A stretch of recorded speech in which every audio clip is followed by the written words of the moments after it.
I'm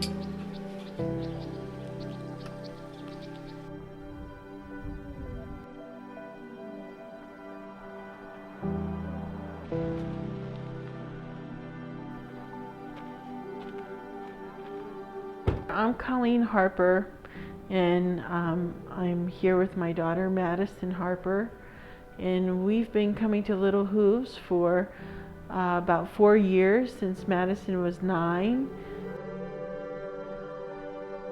Well, I think the most exciting part was we drove up to the property and Maddie jumped out of the car and said, "Look, horse is my size." And I knew right away that she was home, in a way. How does Lily's coat feel to you today? Maddie does everything based on sensation, and I think she could really sense that she was safe, not just around the horses, but as a person. Madison has had a long trek that she got put on when she was about 9 months old. You know, it all started when we had a family doctor who said we need to go into early intervention. And she got her first diagnoses of static encephalopathy and hypotonia, which meant that her brain was at static growth and that her muscles had low tone. When she was 5, we took her to Phoenix, and that's when we found out she had a really rare genetic disease of XXX. I think she's seen 19 specialists, and she has about 12 diagnoses.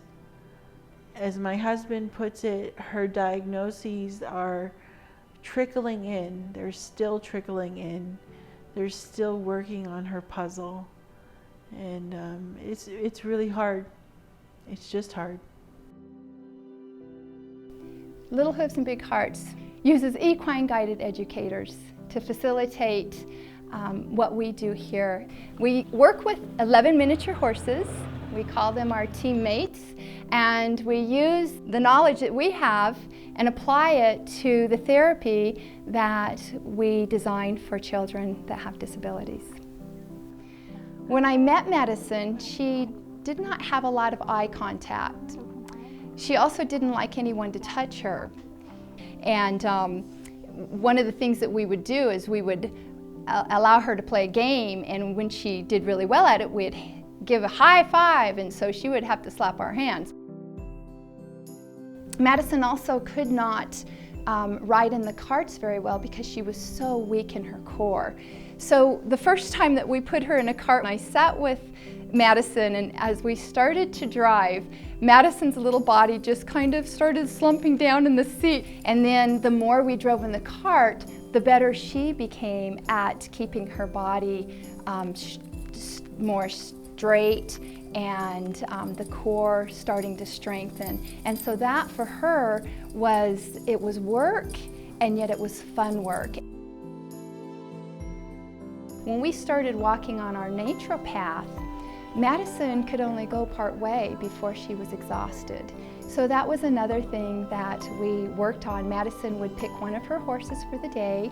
Oftentimes she would pick little Dolly, and she would take Dolly for a walk. So that encouraged her to use her muscle. So now she can go along the path, and it was a real blessing and a joy the day that she said, "I'm going to run," and she ran the path.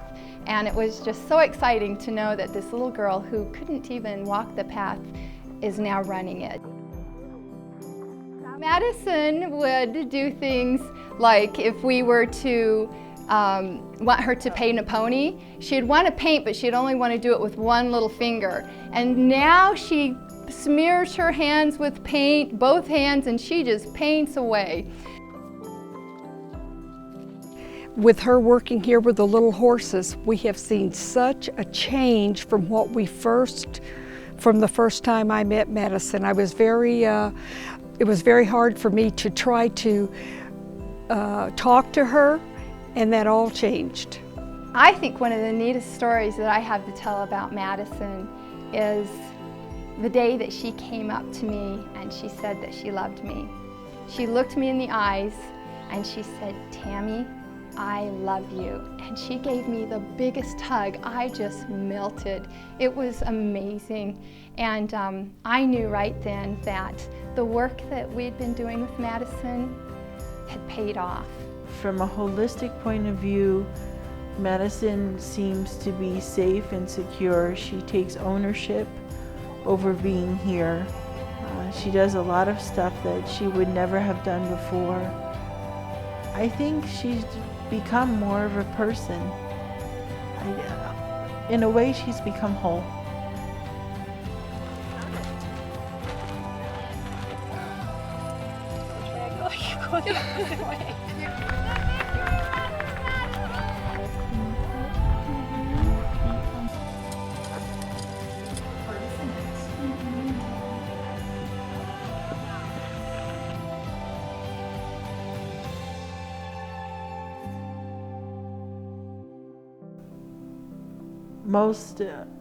All aside from basic bills, all of our money goes towards medical expenses, and we're tapped out.